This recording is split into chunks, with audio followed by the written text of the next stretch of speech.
zoonotic malaria. Good morning to everyone.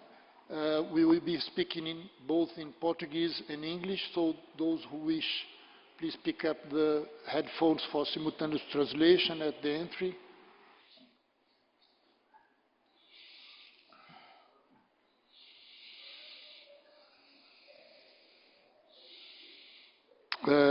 I will be sharing this session with Professor Jorge Snounou, who I'm honored by this possibility, since he's a friend and a collaborator since a long time ago. Please, George. And I will call all the participants. Cristiana Brito. Where is she? Yes, please, come on.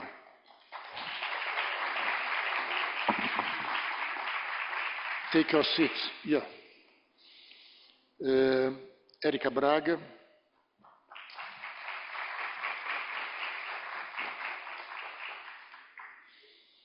And Richard Culleton.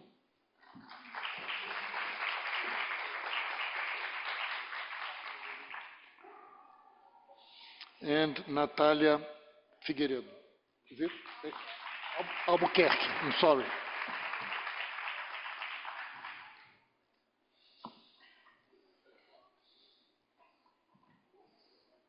As I told, we will be speaking Portuguese and English, so those who wish pick up the simultaneous translation headphones.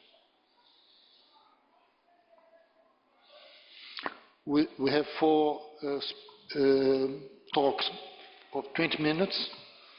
And nossa primeira palestrante é Cristiana Brito. Our first speaker is Cristiana Brito, about whom I'm going to say a few words. Cristiana Brito é pesquisadora. Cristiana Brito is a researcher at the René Racho Institute at Fiocruz, Belo Horizonte. She has a PhD and a master in immunobiology at the Federal University of Minas Gerais. She's a biologist at the Catholic University of Minas Gerais, and she's a full researcher at the René Racho Institute. She was the vice director of teaching for the last decade. She had an internship at the York National Primate Research Institute in Atlanta, and she has an important role in scientific dissemination. I would say Cristiana is one of the Brazilian researchers that know the most the situation of malaria and the infection of primates and non-human infection by plasmodiums.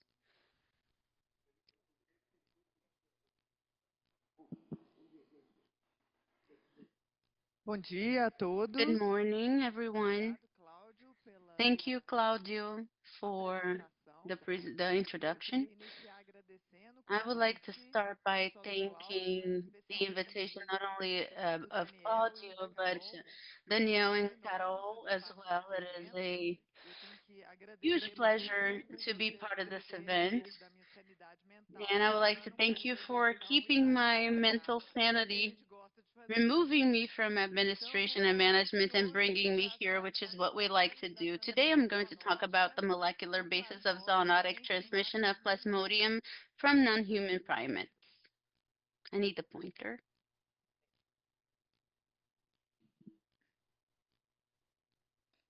Onde que eu vou trabalhar menos?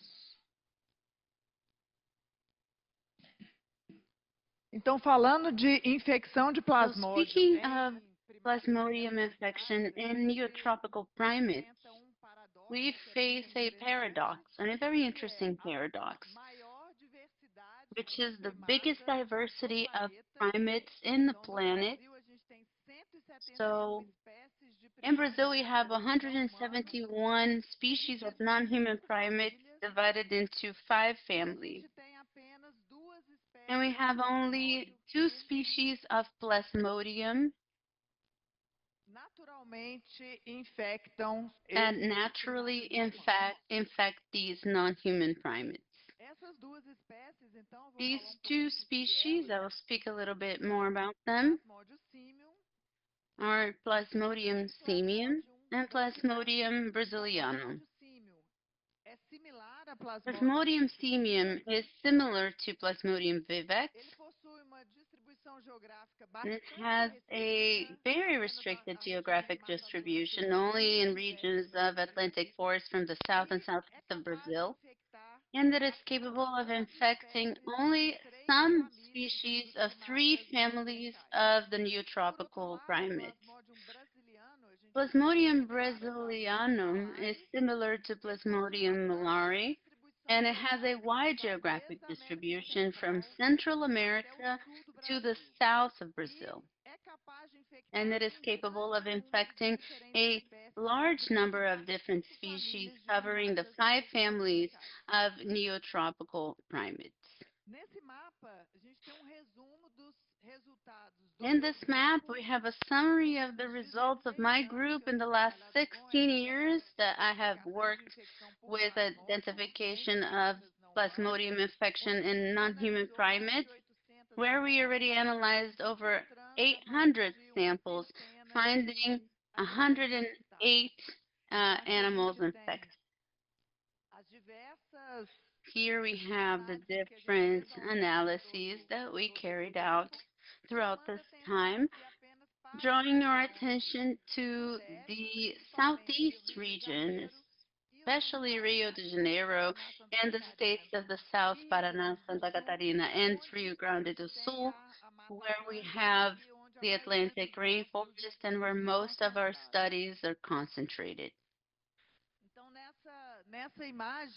In this image, we see all of the species that my group has worked with, identifying as infected by a species of Plasmodium. In these different colors, we represent the different degrees of threat of extinction of these species, drawing the attention to the last three ones in red, which are the most threatened from the standpoint of preservation. So it's very important to think about the preservation of these species when we're studying the Plasmodium infection. In this chart here, we have a compilation of all of the data already published in literature. Here, only the non-human primate number infected by Plasmodium simium, and in the distribution among different families. So we can see very clearly that there's a preference for the family Atelidae, which is the longest bar of this chart. The Atelidae family, which contains the brown ruler monkey, which is implied as the main reservoir of Plasmodium simium. So in this presentation today, I will try to talk about three aspects. The first one is the invasion of the host. The second one is the potential of transmission, and the third one is the cryptic infection in the brown howler monkey. Regarding host invasion, our first question when we see that chart of distribution of infection in different families is that it's very clear the preference for the Atelidae family, suggesting that there is a difference in susceptibility. So we asked ourselves, is this susceptibility to infection related to the variability in the main molecules involved in the invasion? That is what we studied. Similarly to Plasmodium vivax, the main pathway for invasion is through DBP, interacting with DARK, the Duffy antigen receptor 4 chemokines. So we studied the variability of these two molecules, especially in the regions of interaction of these two molecules to give rise to the invasion. So in this first section here, I am presenting the variability data of DBP of Plasmodium simian. We had a small number of samples and we sequenced only 9 of them.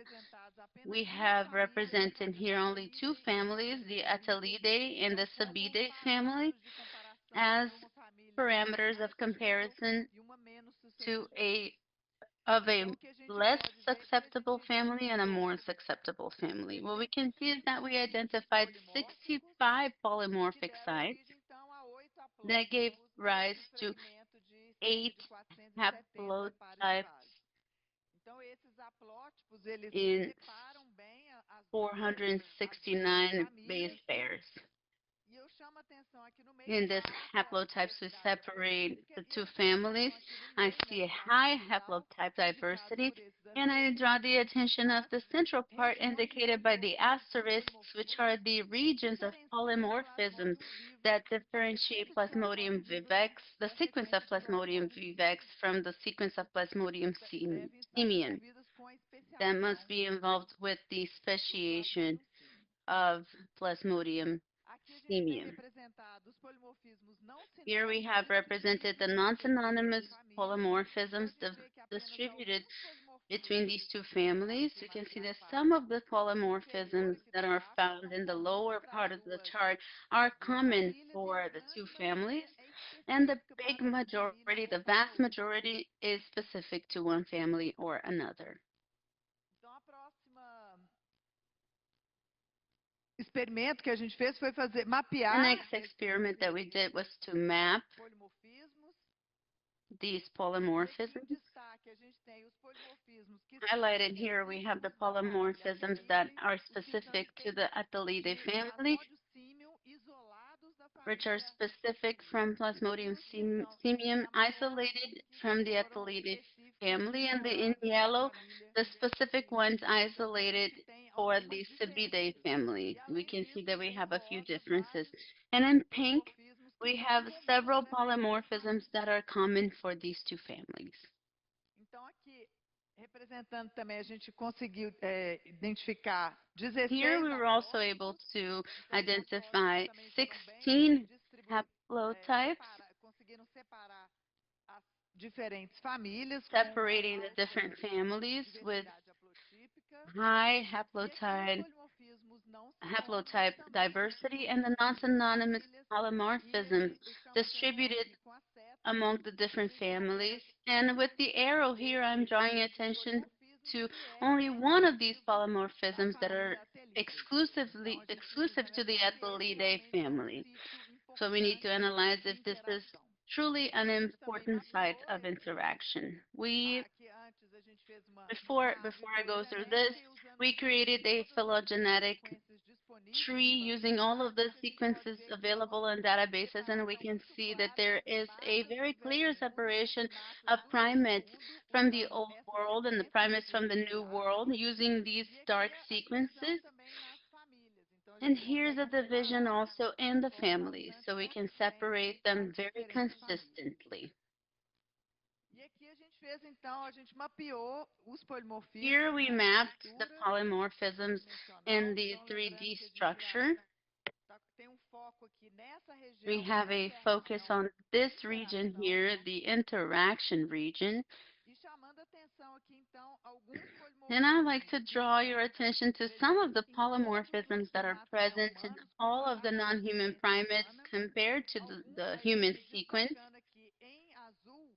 highlighting in blue a polymorphism that is exclusive to the Altidae family, that is more refractory to the infection. We have a very small number of infected animals in this family. Moving on to the second part of my presentation, we asked ourselves if these animals that we call reservoirs, what would be their potential to transmit the infection? All of them have the same infection transmission potential. So To answer this question, we detected transcripts of gametocytes, both for Plasmodium simian and Plasmodium brasilianum. We used only PF25 that we used to amplify the Plasmodium simium that are highly similar, and we designed all the other initiators so that we could access both the targets of feminine gametocytes and masculine gametocytes for both species. For Plasmodium brasilianum, there was nothing described in the literature up to this point. So in this chart, we show the amplification of these targets in 36 samples that we analyzed. And these targets here are only for positive samples. So those that are positive, most of them amplifies PSS25, which is the similar of Plasmodium simium. Some of them also amplified the targets of masculine gametocytes, and we see that there is a preference for the targets of Plasmodium simium compared to Plasmodium brasilianum, and a preference also for the target PVS25 for both species. We used here a fragment that was cloned and gen synthetic so that we can determine the number of copies, and we can see that in most of the samples we are below the quantifiable level of gametocytes. So we identified that there are gametocytes, but we couldn't quantify them.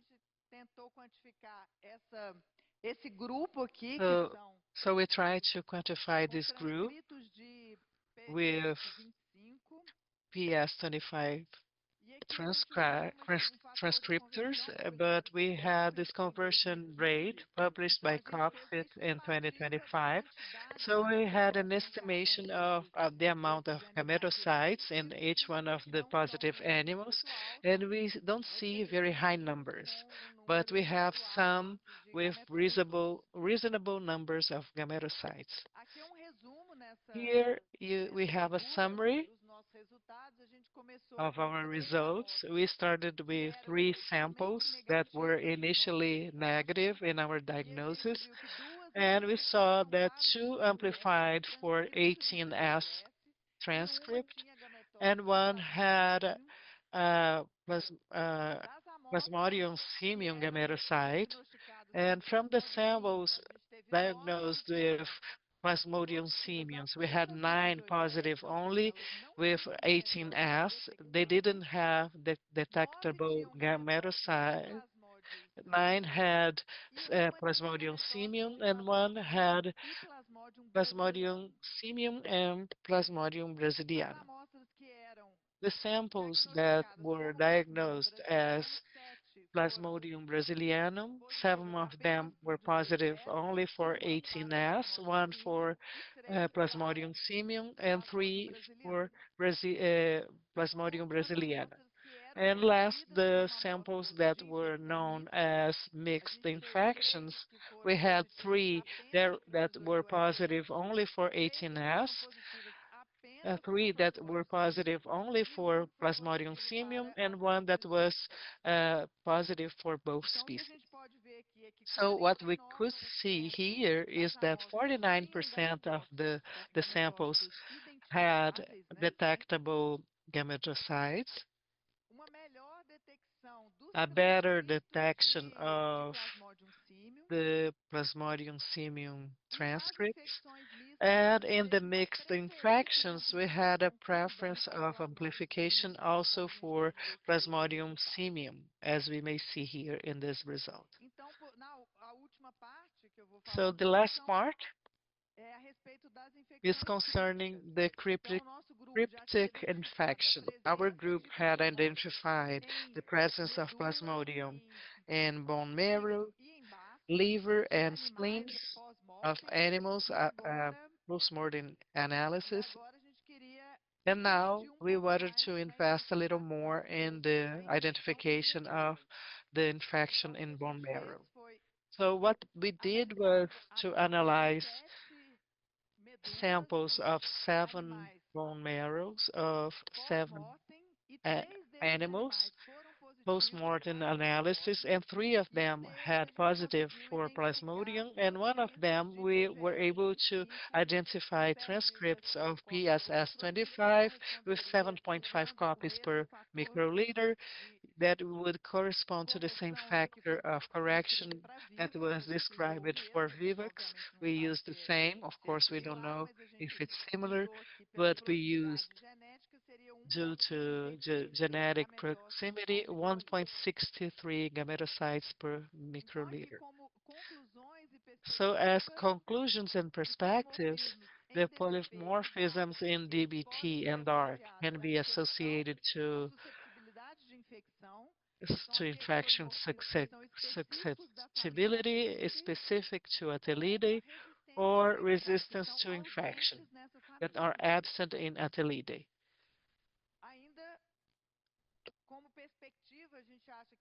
We believe that it's very important to see the combined effect of polymorphisms in the interaction using the tertiary structure. So what is the impact of each one of them in each one of the molecules seen in a joint way? About half of the infected non-human primates has detectable gametocytes. This is showing a great potential for transmission. And it's important to highlight that it also includes other families besides Atelidae. So we consider Atelidae as the main reservoir, but it doesn't mean that the others cannot have a role in transmission. We still need to understand a little more about the amount of gametocytes necessary for the transmission to the vector, since we've seen a very low number of gametocytes, and we observe that the transmission is maintained among non-human primates. So in this minimal amount must be enough to transmit between non-human primates. And last, the cryptic infection in bone marrow that was identified here in naturally infected animals infected with Plasmodium simium, and one of them with detectable gametocytes.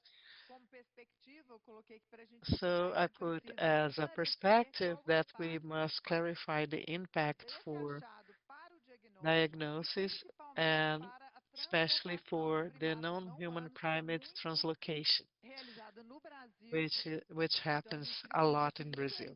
So we must understand and improve the diagnosis to prevent that we have a spread of the transmission, zoonotic transmission within Brazil, and also abroad. We are working with this group that is going to take the brown howler monkey to the north of Argentina. So we must be sure that these animals are not infected and are going to bring zoonotic infection with malaria to this region. So I'd like to thank our whole research group, especially the 3 ones highlighted here, Gabi, Marina, and Loma, who produced these results presented here. And here are all the collaborators who enabled this work to be performed in the last 16 years. Thank you.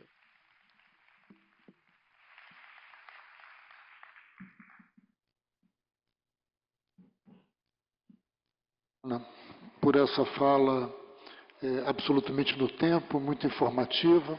You were very punctual and very informative. And our next guest is Professor Richard Culliton.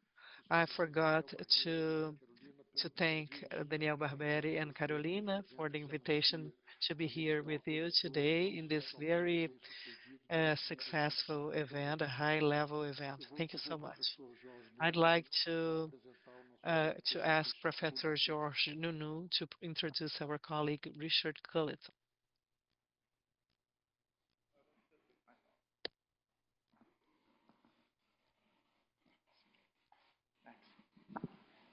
I'm very happy to introduce Richard Cullerton, a proud Irish Welshman who has opted to go to Scotland to do his degree on zoology.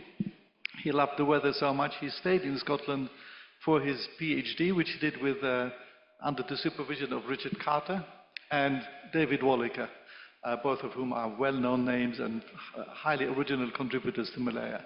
After that, I think he got fed up with the wind and he went to Japan in 2005, worked in Osaka, Nagasaki, and then finished in Ehime University, I think in 2020, 6 years ago, and I think you head the department of parasitology over there. His work was recognized by a Masamichi Aikawa Award 2023, and he's one of the rare biologists, malariologists who's interested in more than one species and in more than one molecule, and he knows more about genomics than I do. Next time, choose him. Thank you very much. Thanks very much, George. That's great. Thanks. I don't know more about genomics than George. I don't know more about anything than George. That's not true. So I'd just like to say thanks to Daniel, Carol, for fantastic organization of the meeting and for inviting me. It's great to be here in Brazil again. It's a wonderful country and beautiful place this is. So I am a little bit jet-lagged and somewhat hungover, so I apologize for that. Also, I'd like to wish good luck to the simultaneous translating team to try and decipher my strange accent, which is a mixture of Welsh and Japanese, as you can probably hear. So I want to talk about zoonotic malaria and how it may be affected by climate change. I thought this was a sort of topical subject to talk about. So, sorry, yeah, I'm in Ehime University in Japan. Obviously, I'm not originally from Ehime. You can tell by my accent, I'm originally from Osaka. It's a different city. So, a zoonosis, as defined by the WHO, is a disease or infection that's naturally transmissible from vertebrate animals to humans. So, and I get that defined before I begin. Of course, you know, host switches occur between different species all the time, between different animals, between different primate species. We only consider a special case if it comes into people. We call this a zoonosis, but host switching is common. So these are a list of the malaria parasites of primates. And just to be pedantic, I put up some terminology at the top there. So sometimes you hear people talking about simian malaria, but humans are simians as well. We're also simians, so we probably shouldn't use that term. So I'll be talking about non-human primate malarias. It's a bit of a mouthful, but those are the parasites which are infective to the other species who aren't us. You can see there's a lot of them. Particularly the ones that are important for today are the ones in the macaques, the old world monkeys here at the bottom. So this is a list of malaria parasite species which are infectious to human beings that we know about at the moment. So when you're writing your introduction paragraph about malaria, it's going to be a long one because there are more than 4 species now which are known to infect people. The ones I've highlighted in red are the zoonotic parasites. So these are the ones that jump from macaques generally into humans, or in the case of simian, of course, as we've just heard, from howler monkeys into people. So there's a Knowles eye is known, right? This is a big problem. We know there's loads of infections of Knowles eye in people. The other ones, and also simian as well, is good characterization of zoonotic potential. The other ones are a little bit sketchier. There's some molecular evidence that they've infected people, but they don't cause, you know, big outbreaks or any kind of clinical problems at the moment, but it's something to keep an eye on. So we currently believe that Falciparum vivax malariae and probably Ovale curtisi and Ovale walliceri became parasites as a result of a host switch event from great apes in Africa, sometime, you know, depending on the species, could be relatively recently. So zoonotic malaria parasites are very, very, very important and very, very dangerous. We know how much disease these species cause, and these were originally zoonotic infections. So this is the areas of the world where you find the parasites today. As we've heard, Piscium is down here in the Atlantic forest, Brazilianum in Brazil. And then in Southeast Asia, we've got Knowlesii, Cynomolgi, and Inuai, these species in macaques. And in Africa, now these aren't zoonotic as far as we know, but nobody's looked. But the gorillas and apes are infected with a whole host of different Plasmodium species, some of which are related to Falciparum. We don't know if these are infecting people because, you know, nobody's checked. Probably worth a look. So to get to the main subject, I'm going to talk about climate change and the spread of current zoonotic malaria. So just a little bit of background on Plasmodium knowlesii. Its range is restricted currently to this area of Southeast Asia. So the hotspots are in Malaysia and Borneo, Sabah and Sarawak. Naturally, it infects pig-tailed and long-tailed macaques, but causes severe outbreaks. There's a lot of cases in people, like thousands of cases in people in Sabah every year, and it can be lethal. Well, it's rare, but it can be lethal, and it does cause severe disease. At the moment, there's not a great amount of evidence for human-to-human transmission. So anybody that gets knowlesii has been bitten by a mosquito which has previously bitten a macaque, we think. These are case numbers to show you how serious it is. So in Malaysia, all the malaria in Malaysia is now knowlesii. They've got rid of the human cases, now it's all knowlesii. What's really kind of disturbing is that we're seeing increases in cases in Cambodia, Indonesia and Thailand recently. Now, is this a case of we're looking for it now, so we're finding it and it's always been there, or is it coming up? I think that it's probably a combination of the two things, but I do think that the case numbers are actually increasing, and there's various reasons for this, and we can discuss them later. So what is it that constrains the range of knowlesii now, and how might that change? So there are many factors, of course, which constrain a malaria parasite's range. So there's mosquito factors, there's the natural host, there's human behavior, habitat, and there's also the parasite itself, the genetics of the parasite, and also the climate. And I'm going to touch on that a little bit now. So let's consider the mosquitoes. So I know what's coming next, so I'm laughing at this. So the natural vector for knowlesii is the leucocephalus group, which is found in this area, which is where knowlesii is transmitted at the moment, right? We know that, but in the laboratory, you can infect Anopheles maculatus quite easily with knowlesii. It'll go through. Sporozoites come out, they're infectious. So we know that knowlesii could be vectored by vectors which are outside its natural range. I'll carry on talking about that. Also, Anopheles stephensi can be infected with knowlesii. We do that in the lab. Anopheles gambii, we can take to at least the oocyst level, maybe further. Gambii, of course, is the major vector in Africa, so it's worrying. We're not safe in the Americas either. Aztecus in Mexico, Freeborni there in the United States as well, so you're not immune from it there. Quadrimaculatus in Europe, there are competent vectors, and in Japan and parts of East Asia as well. So the competent vectors for knowlesii exist all over the world. What about the primates? What about the non-human primates, the monkeys that they're infected? Well, the natural hosts are these macaques, Presbytes as well, and they're all found in Southeast Asia, around where knowlesii is. But, again, you can actually experimentally infect all of these different species. Some of them are African, some of them are South American. So in parts of South America, we have monkeys which are infectable, and we have the vector, which is also infectable, by knowlesii. So it's something to think about. Of course, there's another host for knowlesii too, which is human beings, and the range of humans is like this. So we're everywhere. So why should it be constrained to Southeast Asia? What's keeping it there? Something to keep an eye on. So what we think, though, is one of the factors is there's very little human-to-human transmission at the moment. But this might change. You don't need to do any special modeling to prove that point, I think. I mean, the fact that we see it restricted to that area shows that there's no human-to-human transmission, in my opinion.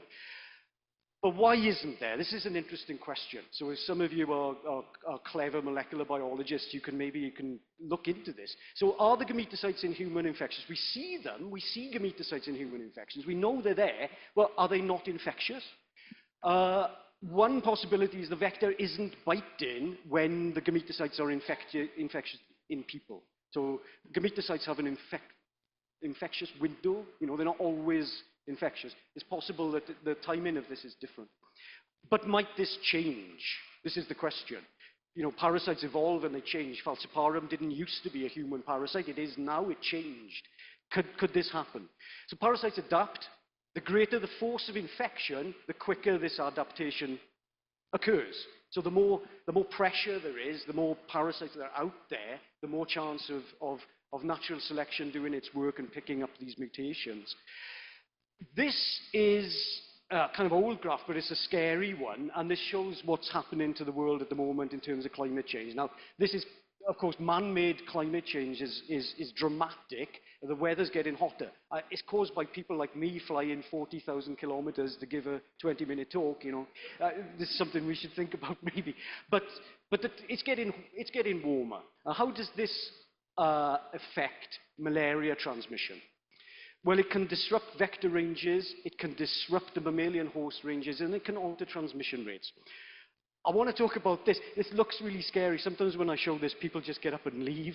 But this is the Ross-McDonald equation, and it's useful to know. And it's not as difficult as it looks. R0, of course, is, or R0, if you're American, Patrick, is the number of infections that follow from a single infection. So if I've got malaria and I pass it on to Patrick, but to nobody else, then R0 is 1, right? But if I pass it on to more people, then it goes up. Now, the point is, if you get R0 below 0, then you stop transmission.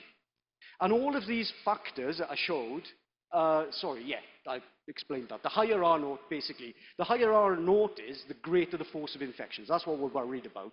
Now, all of these different letters, they represent different aspects of malaria transmission. This is the number of mosquitoes per person, for example. This is the susceptibility of mosquitoes and humans.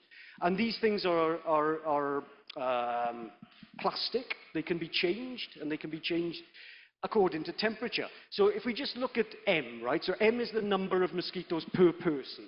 So that's very important. So there's 1 person here and 4 mosquitoes.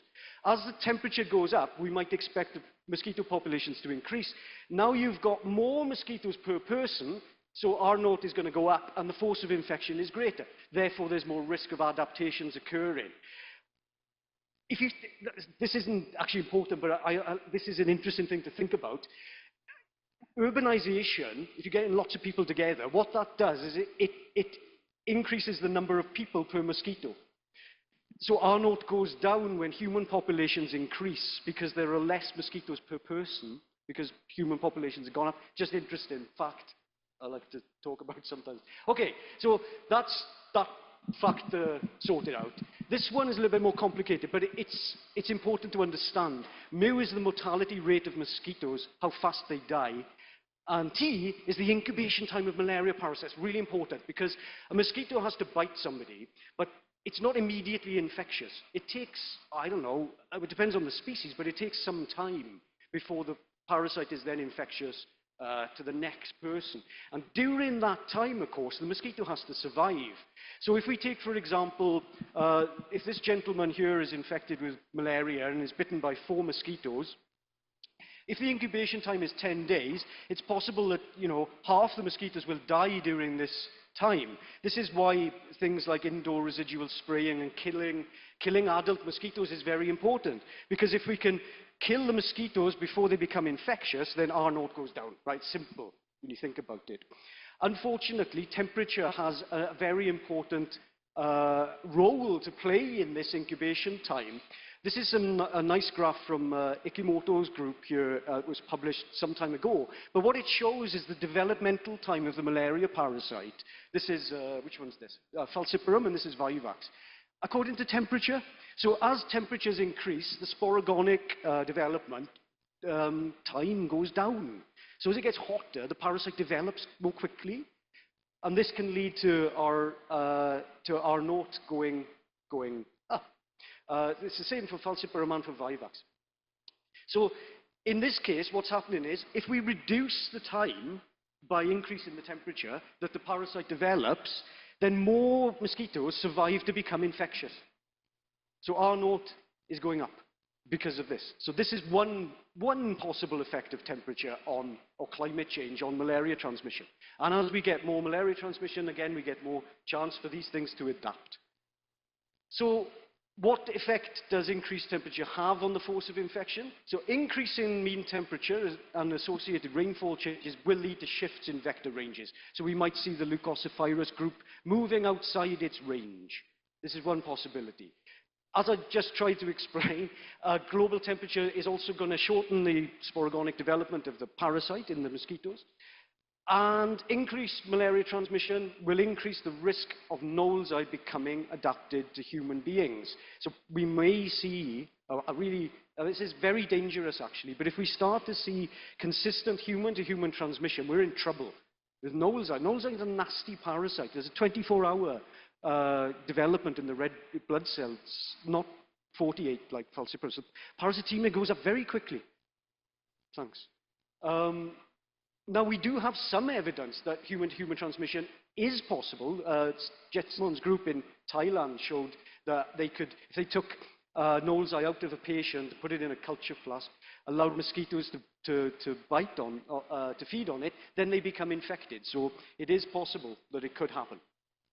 So that's like the bad news, the scary stuff. Now, I just want to touch on this very briefly, because it's not that simple, right? There are other things that can happen. So is it possible that increased temperature can reduce malaria transmission?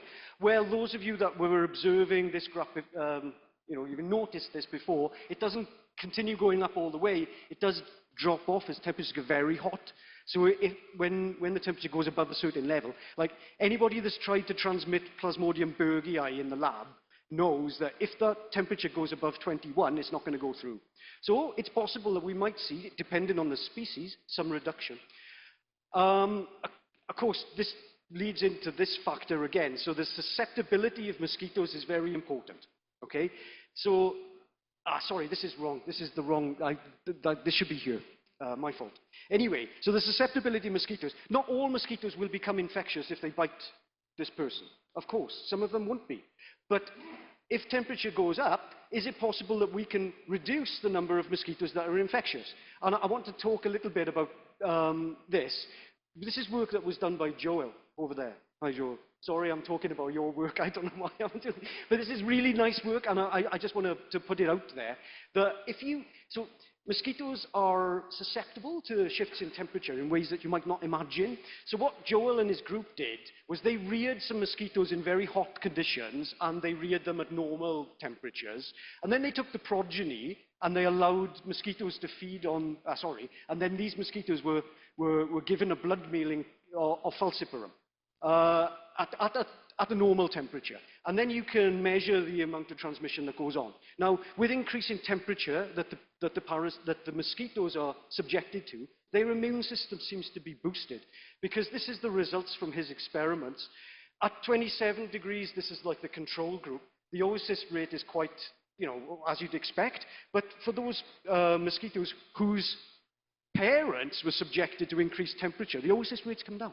So it may be the fact that, increasing temperatures might reduce transmission. I mean, it's a complicated, multifactorial thing.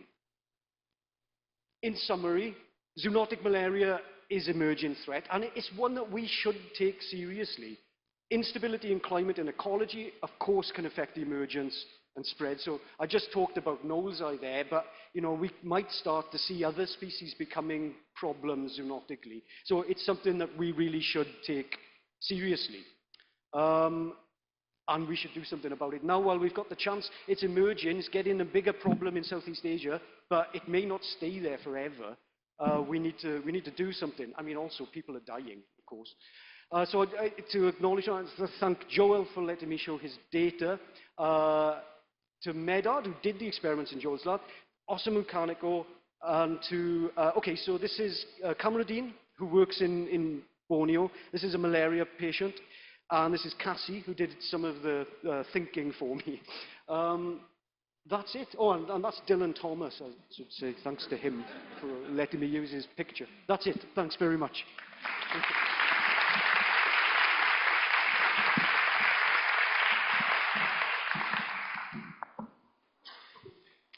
Thank you very much, Richard. That's very important because you are leading knowledge eye that is the example of the zoonotic malaria that is the most dangerous, that can lead to the most severe and lethal infections.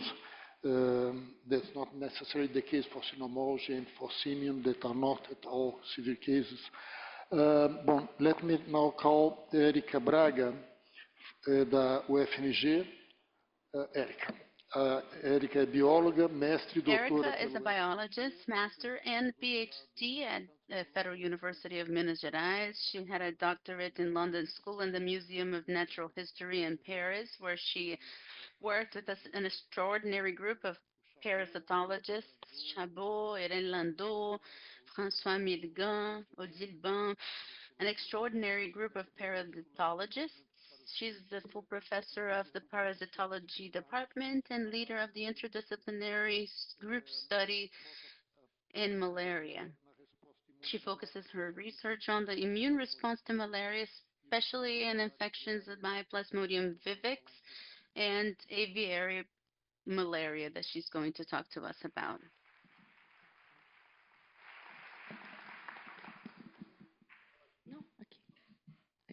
Bem, em primeiro lugar, bom dia a First todos. of all, good morning, everyone. I would like to thank the organizing committee for the invitation, and I would like to say that I took this challenge of speaking about avian malaria to a team that works basically with human malaria. So I'm going to show you how we can use the model of avian malaria and the correlated parasites to understand the effects of the anthropic actions, modulating the transmission dynamics of vector-transmitted diseases. To start, I think it is important for us to understand that the human being has changed the environment from thousands of years, and more recently in the last few centuries, especially after the Industrial Revolution, when capitalism started being our current economic model. The consequences of these changes are disastrous, and we observe the emergence of certain diseases, the appearance of new diseases, the extinction of species, and the loss of biodiversity. Today, in the planet, you practically don't find a place where we have no effects of the actions of human beings. And practically half of the planet Earth, we have areas that have from moderate to high anthropic pressure. This causes sensitive effects in the ecosystems.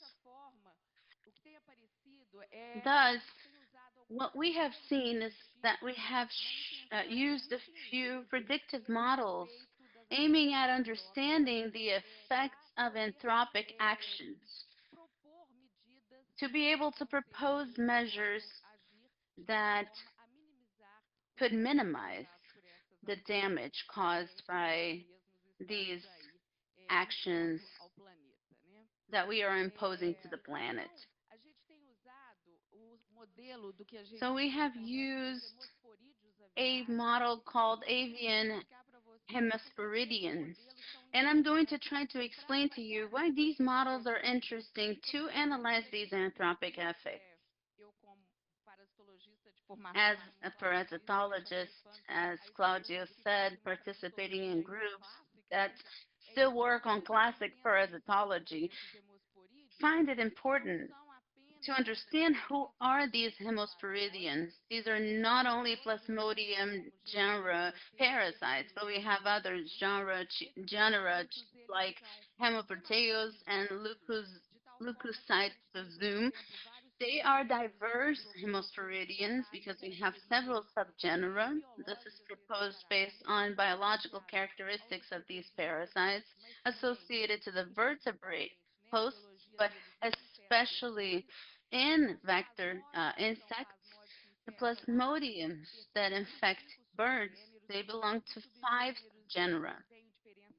These subgenera have very remarkable biological differences. The avian plasmodiums, they affect a huge amount of birds in different ways and differently than the human and mammals plasmodiums. They are transmitted by vectors, vector mosquitoes of the Culicines family. So they have a different biology. In the Hemoproteus genera, we have two subgenera, Parahemoproteus, that infect a lot of birds as well, transmitted by midges. This is a different transmission here too.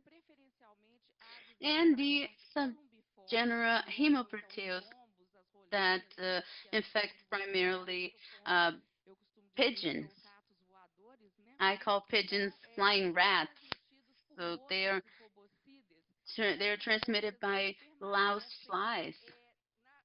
And these louse flies, they remain with the host pretty much throughout the whole development. They are in between the feathers of these birds. And we have the leucocytozoon, whose subgenera is only leucocytozoon that infects different types of birds that are transmitted by black flies.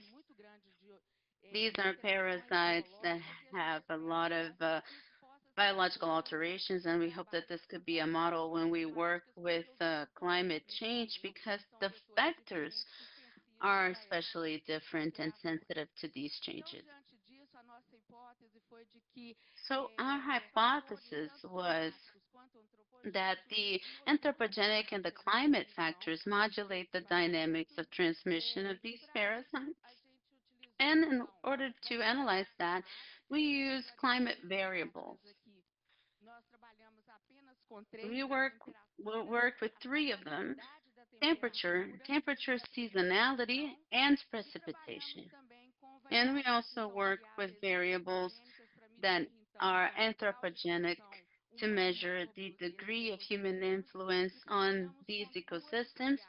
And we worked with two important variables: the Human Influence Index, also called Human Footprint Index, and the Normalized Difference Vegetation Index, NDVI. These anthropogenic variables were measured through remote sensing and computational analysis. And we analyzed this in a period of 19 years, as I'm going to show to you now. What is this Human Footprint Index or Human Influence Index?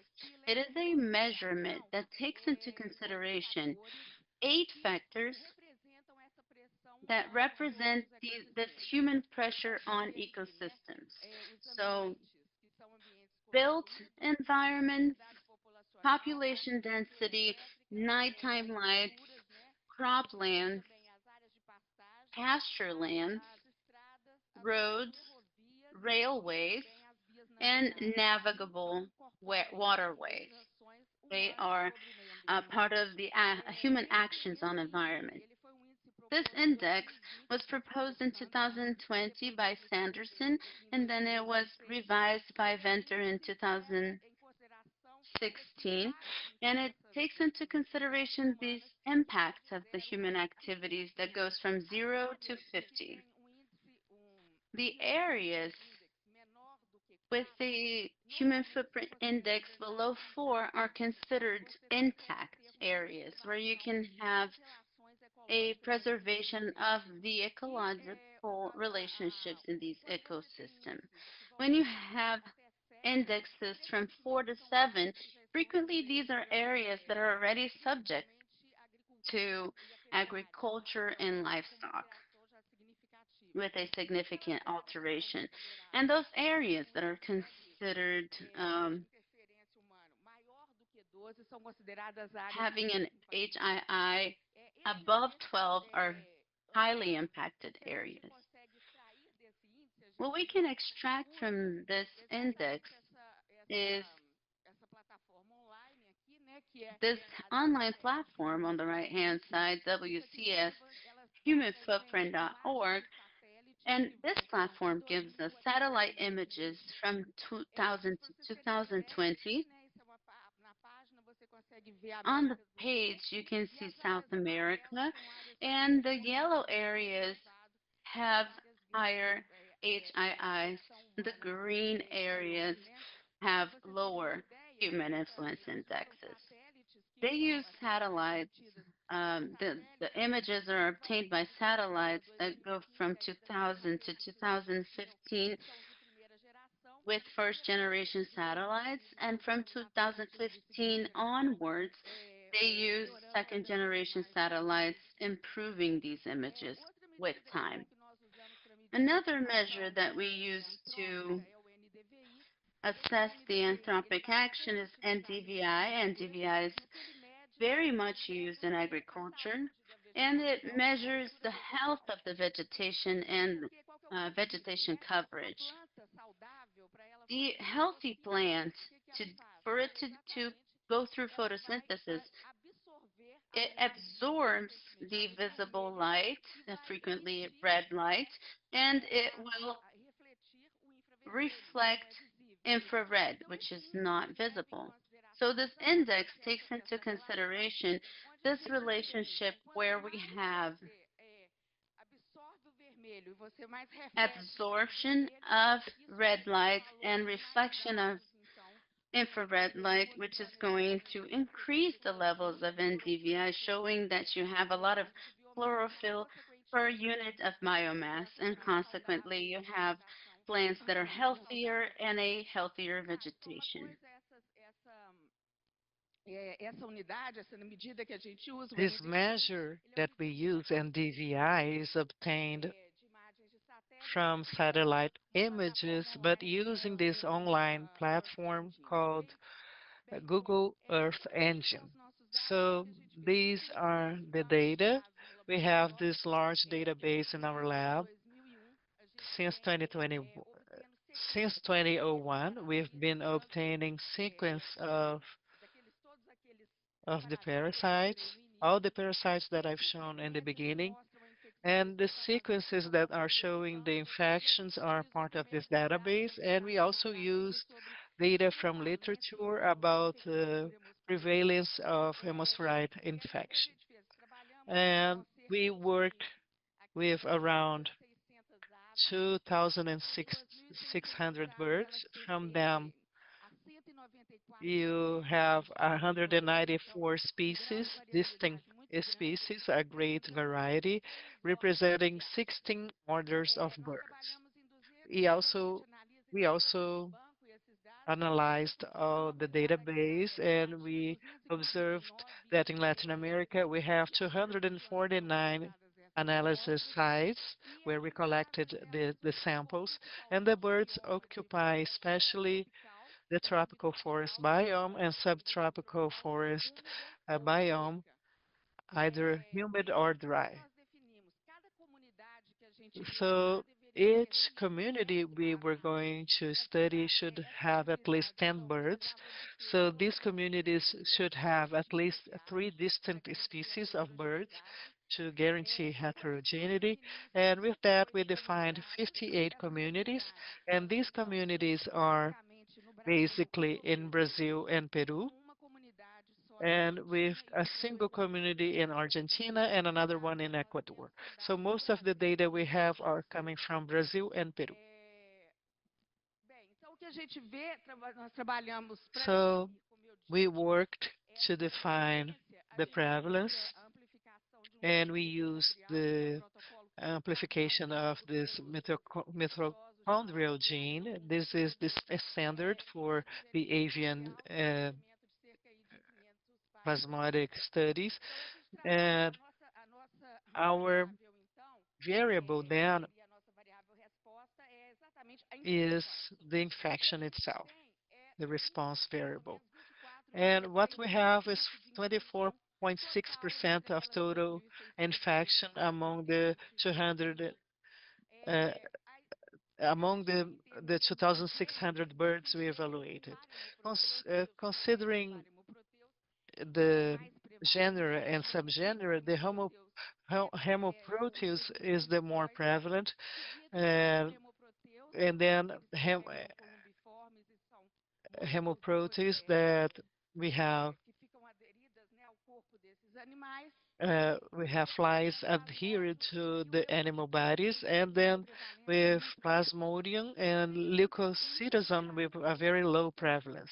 And this is expected. Leucocytoson is a species that has a very restricted distribution in Latin America, especially in the Andes countries, and also with high altitudes that is related probably to the biology of the vector. And leukocytosis was not used in the models because of the low prevalence in an individual way. It was only considered in the main model. And something else, since the distribution for the other genera was not very different, the biome was used as a random variable and not as an explanatory variable. So this is the model for all the genera evaluated together. And what we notice here are the climate variables and the anthropogenic ones. So here, for instance, we have the probability of infection at the y-axis, and here the yearly temperature. And what we notice is that in the case of temperature, we have this unimodal standard showing that the temperature between 10 and 15 has a greater probability of infection by hemosporids.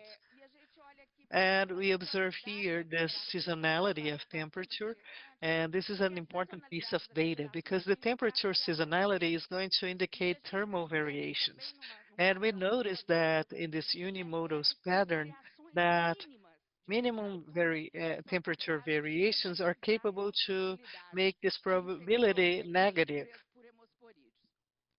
uh, the hemospheride infection. And concerning annual precipitation, we have this linear uh, relationship, and with the increase of precipitation, we have a lower probability of an infection. Now, concerning the anthropogenic parameters, the human footprint index with the influence index, which is unimodal standard, that is showing that from 10 to 15 that we have impacted areas enabling this greater infection. Concerning the vegetable coverage, we have this linear relation showing that areas with more vegetations, we have a greater possibility of infection. So they seem to be opposite data, but we normally think that everything that is green is good. But what we see here is that this green is that the agriculture is good. So in reality, these are crops showing that this is healthy, not necessarily that is a preserved area. So these are not data that are contradictory. So when we evaluate separately for the different genera, what we see here is concerning Plasmodium, and it's transmitted by Corycineus. So this precipitation between 1500 and 2000 is ideal to promote this infection. And it's different for Paramoproteus because we have this total prevalence. So this Hemoproteus has a greater infection. It's modulating the module when I use all the parasites jointly. So it's interesting to observe the temperature seasonality. We see the same general pattern showing that for both parasites, small variations are able to change the dynamics between the parasite and the host. Concern the impact, we weren't able to see this in association with NVDI. So there's no change concerning vegetable coverage, but we have that for the human footprint, showing how much these pressures are modulating the transmission of these two genera. But we see a clear difference here because for Plasmodium, the peak of this infection probability is precisely between 10 and 15, between 5 and 10. And for parahemoproteins, we have this greater threshold, showing that the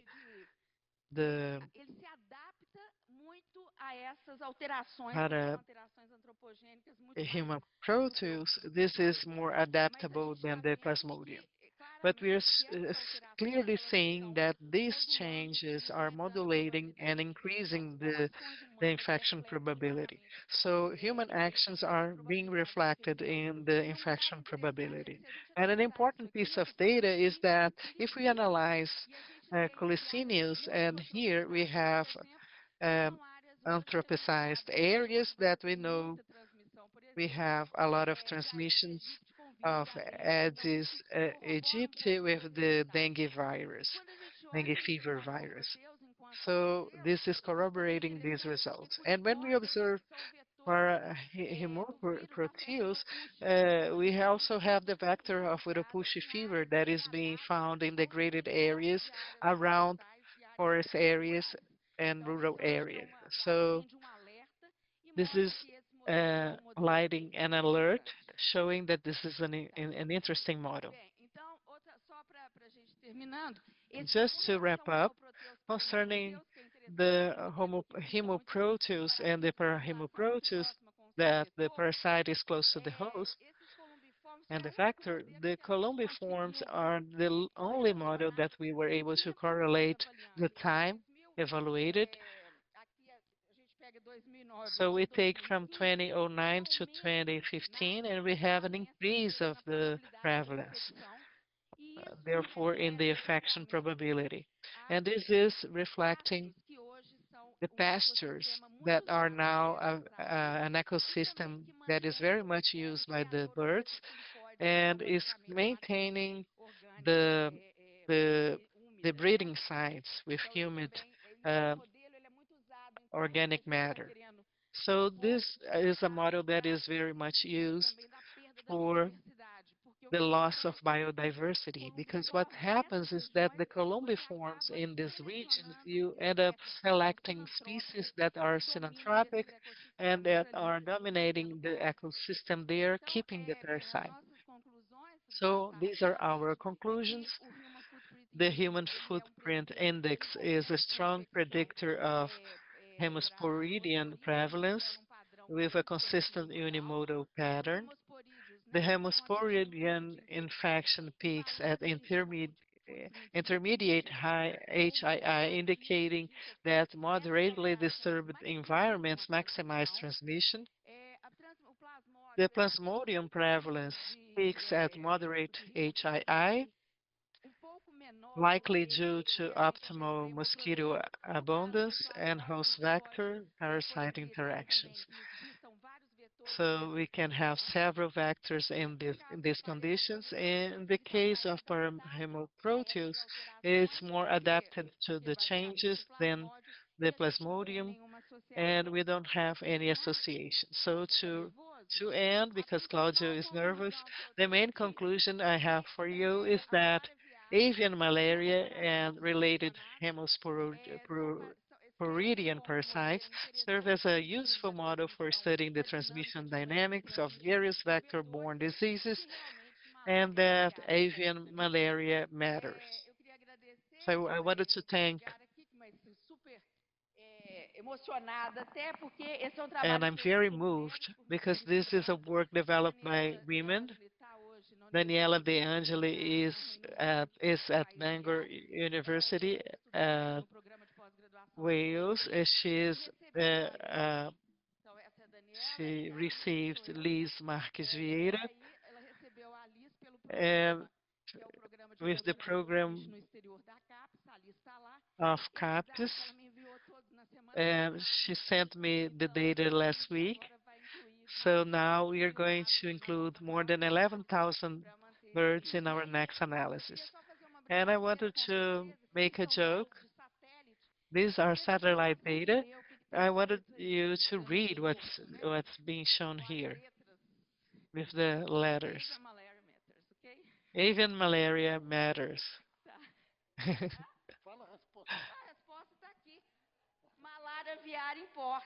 Even malaria matters. That's it. I hope you liked it.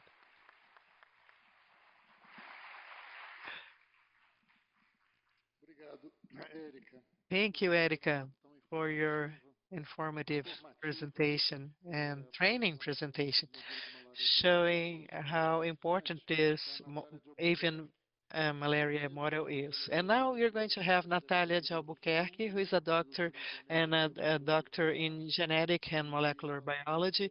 And during her doctoral studies, we had this internship in computational biology, focusing in comparative genomics. She is a postdoctoral student at USP, where she applies population genomic tools. Thank you. Thank you. So good morning, everyone. I want to thank Carol and Danielle for inviting me to speak. And I'll talk about Plasmodium simium, birth and evolution of a zoonotic malaria parasite species. And first, I want to talk a brief history of how simium was discovered. So it was first reported in 1951 as a malaria parasite that was infecting howler monkeys other than Plasmodium brasilianum. Plasmodium brasilianum was already known. And they named Plasmodium simium. In 1966, they reported the first human infected with Plasmodium simium, and also suggested the Anopheles cruzi, the subgenus Cartidia, was responsible for the transmission of this parasite because it has a vertical behavior. They can bite monkeys at the trees and humans at the ground level. So they warned for the zoonotic potential of Plasmodium simium.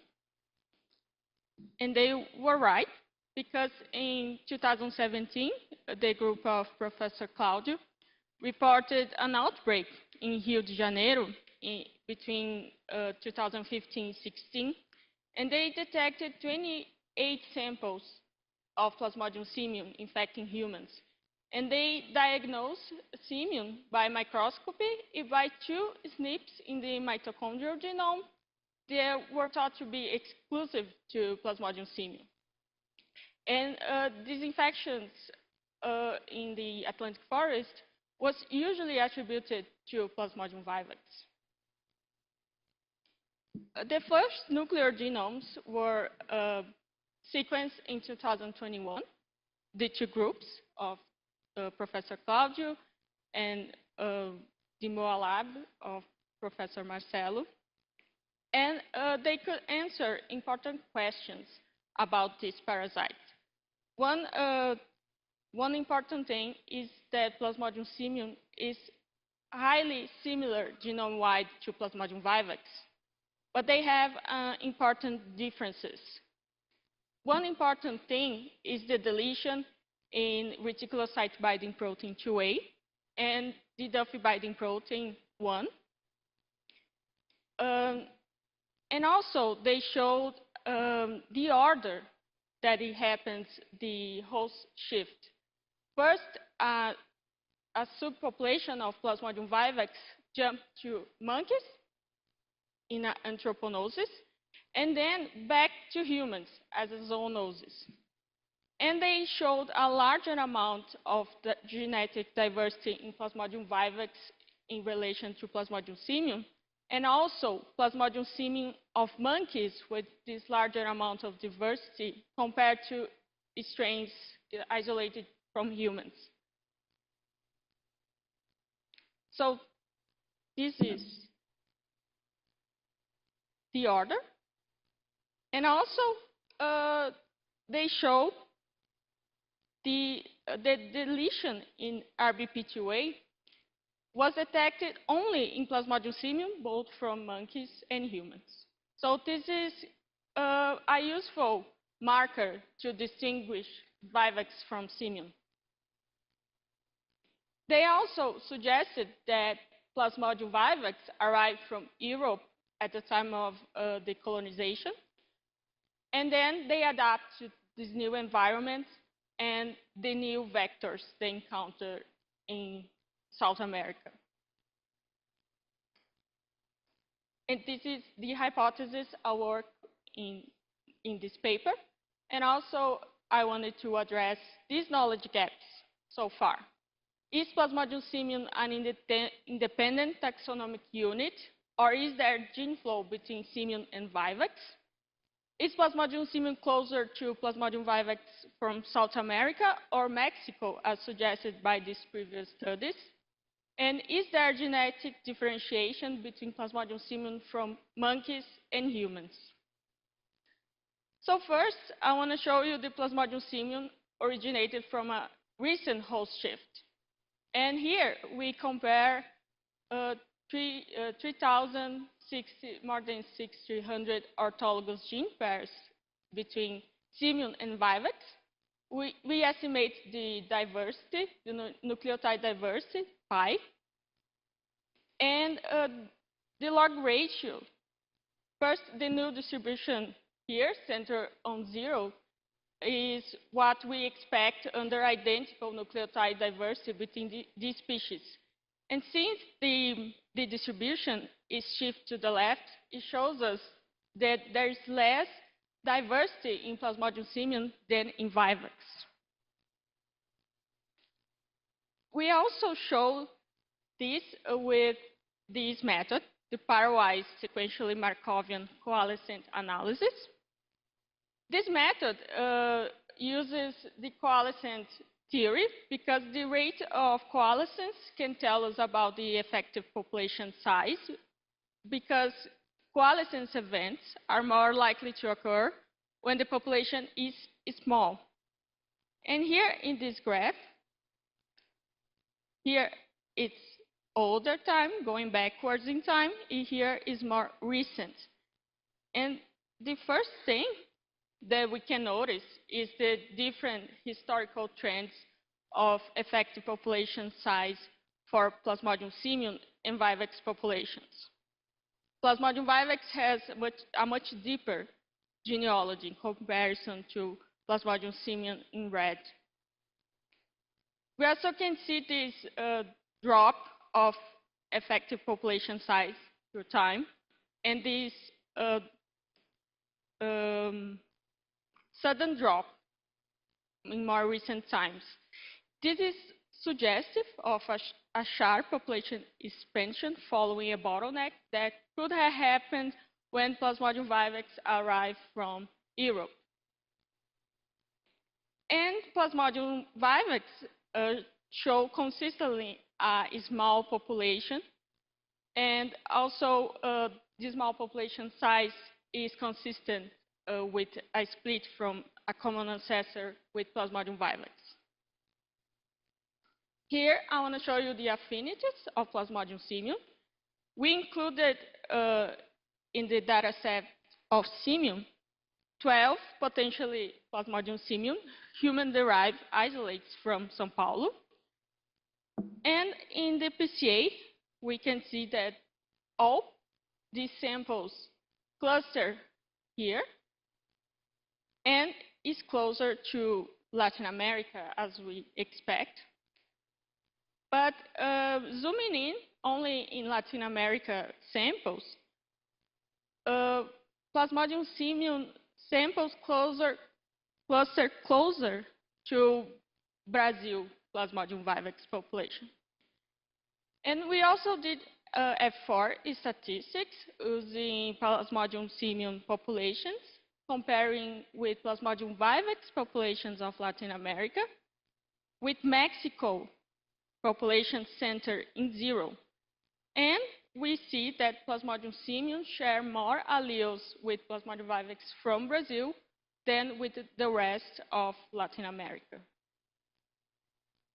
And to confirm that these samples from São Paulo are indeed simian and not vivax, we compare only the samples from São Paulo with simian from Rio and Espírito Santo, and the other samples of vivax from Brazil, and they share more alleles with Plasmodium simian. Next, we search for genomic regions under positive selection. We use this method of regions identical by descent shared by the population. Because positive selection is expected to increase these regions at the target locus and neighboring sites. So we see that Plasmodium simian has peaks in chromosome 3, chromosome 9, 12, and 14. And what is interesting in these regions? We could identify in chromosome 3 the AP2 domain transcription factor that is involving oocyst maturation in the vector, the 6-cysteine protein that is involving sporozoite invasion of hepatocytes, and in chromosome 9, the apical membrane antigen 1, that is an important vaccine antigen candidate. And it's important to notice that this detects recent events of positive selection because with time, these long haplotypes are break in the recombination. So this is in the last 25 generations back. In here, I'm going to show the gene flow in Plasmodium simian population.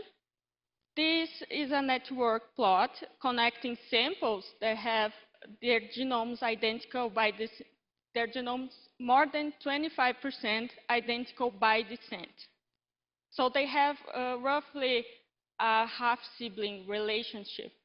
And we see that samples from Rio and São Paulo share these identical by descent, which shows recent gene flow between states. And also here, the gene flow between simian from humans and from monkeys. And also, we can see that simian from humans and monkeys also share more than 25% of genome in IBD. So there is gene flow. We also sequenced old samples from Sado Valley, Portugal, from the 1950s. This region is very interesting because it was one of the last regions in Europe to eradicate Plasmodium vivax. These samples were given to us from the Health Museum by Helena de Andrade. We extract the DNA from these blood slides, and we used two different methods of DNA enrichment, selective whole genome amplification that we sent to University of Maryland with the help of Professor Joanna, and hybridization capture that we sent to Max Planck with the help of Megan Mitchell. And one of the samples, the sample 3 that we call Portugal 3, we could recover a lot of reads, and we have it is our most, the highest quality sample we have, that it has 15,000 SNPs, so it's the best quality of historical samples so far. And then we saw something very interesting about Portugal 3. When we did Smart PCA, that is a technique to calculate the pieces using the more modern and most with the highest quality samples, and the older samples are projected in this PCA space. And Portugal 3 clustered together with Plasmodium simium, which is very unexpected. And we also did F4 to test for the allele sharing between Portugal 3 and Plasmodium simium with the rest of Plasmodium vivax modern populations. And they share much more alleles with Plasmodium simium than with the rest of Plasmodium vivax populations. And about the reticulocyte binding protein 2A that I told you that is characteristics of simium, this protein is missing 44% in the Plasmodium simium. So it's like it disrupts the protein. So there's two possibilities, or they are still working, but it's very less efficiently, or Plasmodium simium uses another protein to do this ligation. And what about Portugal 3? We found a deletion in the exact same place, and the neighboring regions have a very good coverage of reads. So we can say that Portugal 3 have this deletion that is characteristics of Plasmodium simium. But they don't have these SNPs in the mitochondrial genome that was the initial way to identify Plasmodium simium. And unfortunately, we don't have enough coverage in the BP1, so we can't see if there's a deletion there or not. Another genomic signature of adaptation is the PV47. That is a protein involved in parasite survival in the vector. It's used to evade the mosquito immune system. And this study showed that there's different haplotypes that predominate in old and the new world. And Plasmodium simium is closer to Brazil and other Latin America samples. And they have this difference here. And the P3 have the same haplotype as Plasmodium simium that is different from the other Latin America samples. And these non-synonymous mutations are associated with vector compatibility.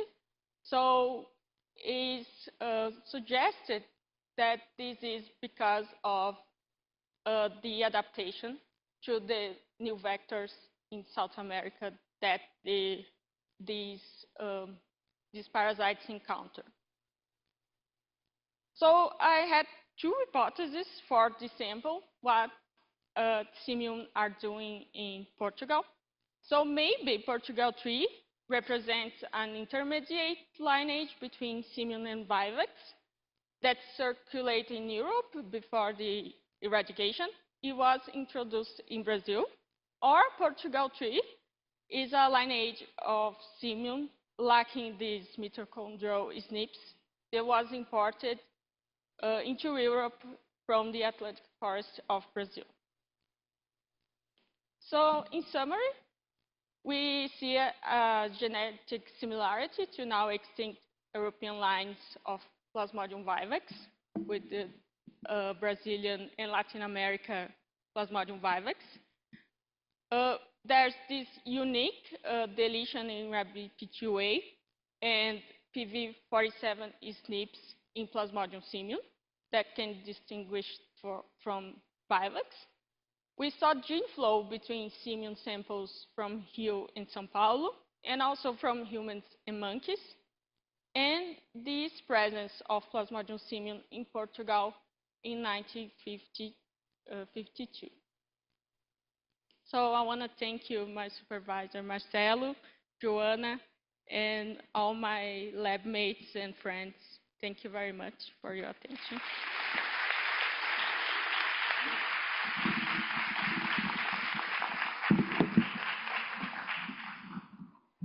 Muito obrigado, Natália.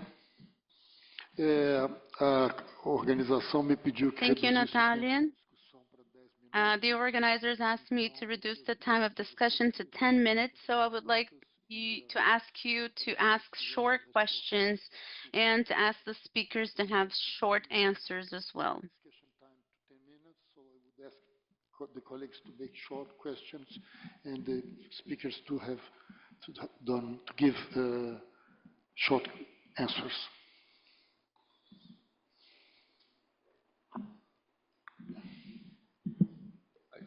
I think all the talks were really amazing, really enjoyed all of them, but I have just two questions. One is for Cristiano, which is that 3 out of 3 of the monkeys had cryptic infection that you tested, but I mean, that must have been selected in some way that you suspected they would have it, or are you concerned that there's a lot more cryptic infections in both monkeys and maybe in humans as well than is recognized? So I'm wondering how the selection of that is.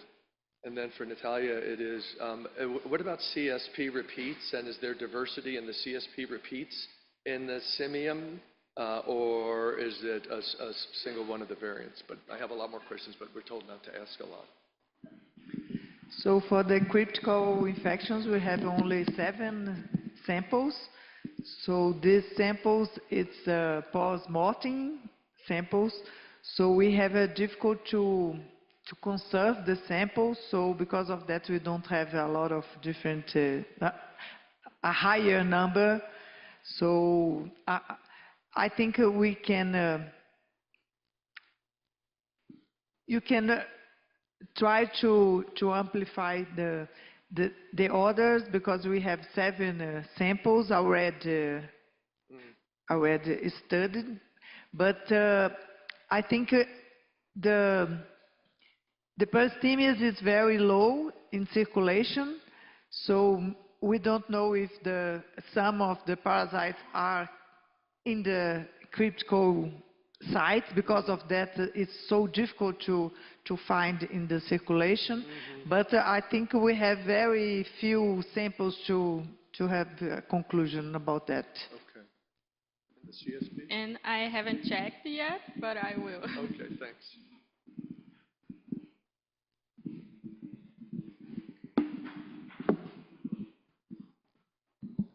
Cris, eu acho que toda vez que você dá essa palestra, eu te faço essa pergunta. E eu sempre esqueço a sua resposta, então eu vou fazer de novo. Chris, I think whenever you give this lecture, I ask this question and I forget the answer, so I'm going to ask again. You detected 3 Vivecs in non-human primates, 3 detections of Vivecs, right? On the marrow? On the bone marrow? No, I wanted to ask if in these samples, if you checked the same thing that you checked for simian, if there is Vivecs gametocytes, transcripts of gametocytes. I don't know, because we're using the same initiator. So we detected transcripts of gametocytes using PVS25 mainly, which is from Vivecs. So we don't know how to differentiate it from what we did. Couldn't differentiate if it was Vivecs or simian. So on these samples, it could be Vivecs as well. But in our diagnoses, we do the differential diagnosis of Vivecs, from Vivecs to simian, using one of, as Natalia said, one of the mitochondrial ones we use it for differentiation. So those were simian. We did the differential diagnosis, but the gametocyte specifically was not analyzed.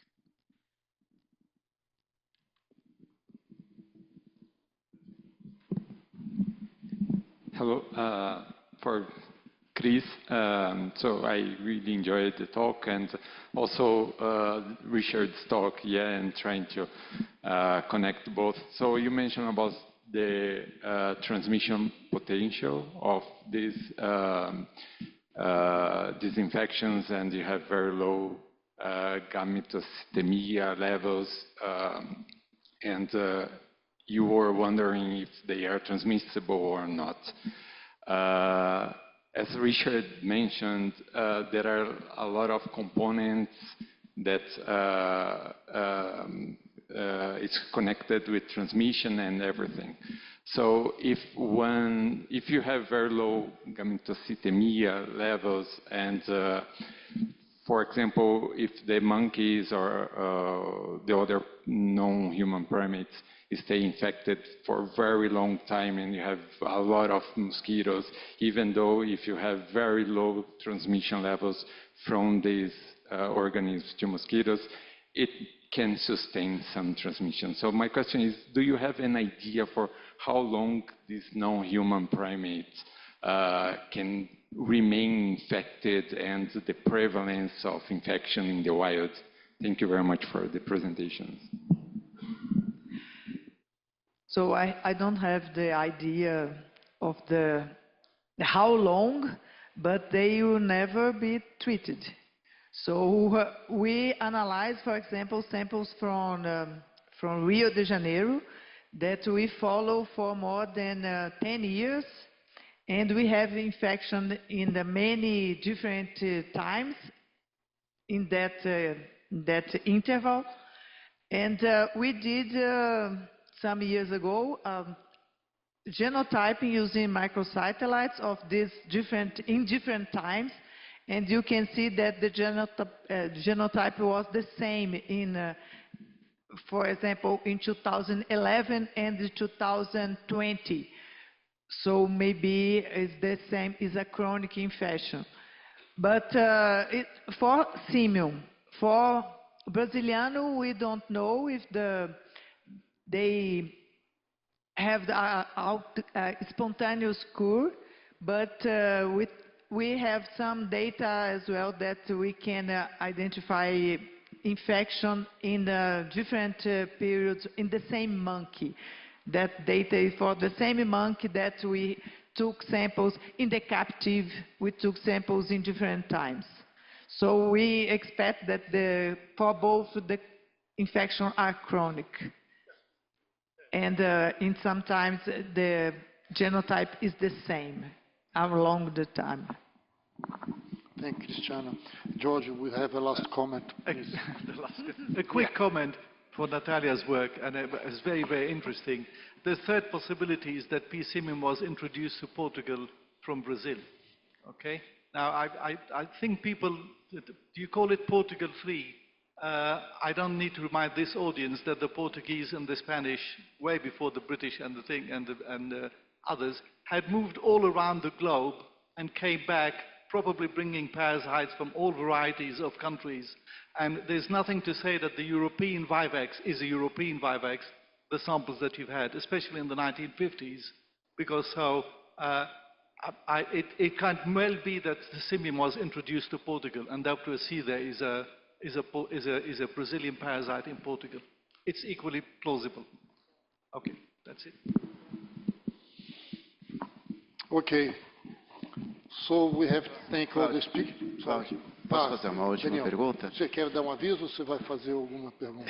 May I ask a last question? You told me to go fast. Go ahead. Natalia, he has a question.